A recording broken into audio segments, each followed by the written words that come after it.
কলকাতা পুরসভায় বাংলাদেশি সন্দেহে আটক এক ব্যক্তি। রফিকুল ইসলাম বিশ্বাসকে আটক করল কলকাতা পুরসভা কর্মরত পুলিশ। ধৃতের কাছ থেকে মিলেছে ভারতীয় পাসপোর্ট, আধার কার্ডের সঙ্গে পাসপোর্টের মিল পাওয়া যায়নি বলে অভিযোগ। অভিযুক্তকে আটক করে নিয়ে গেল নিউ মার্কেট থানার পুলিশ। কলকাতা পুরসভায় বাংলাদেশি সন্দেহে আটক এক ব্যক্তি। আমাদের সঙ্গে ফোন লাইনে রয়েছেন আমাদের প্রতিনিধি দেবিকা মজুমদার। দেবিকা, কলকাতায় পুরসভায় বাংলাদেশি সন্দেহে আটক এক ব্যক্তি।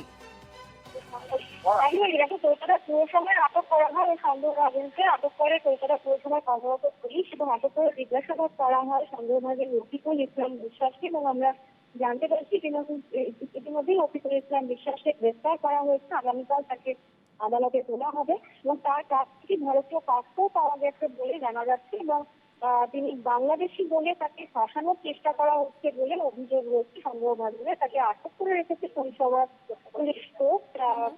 আটক করে রাখে প্রাথমিকভাবে পুরসভার পুলিশ ফোর্স এবং তার নথিপত্রে বেশ কিছু অসঙ্গতি পাওয়া যায়। এরপরই আধার কার্ডের সঙ্গে তার পাসপোর্ট মিলিয়ে দেখা হয়, সেখানেও দেখা যায় মিল পাওয়া যাচ্ছে না।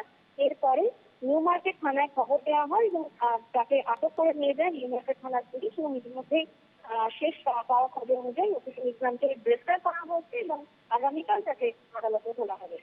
বেশ, ধন্যবাদ দেবিকা। আমাদের সঙ্গে ফোন লাইনে ছিলেন আমাদের প্রতিনিধি দেবিকা মজুমদার।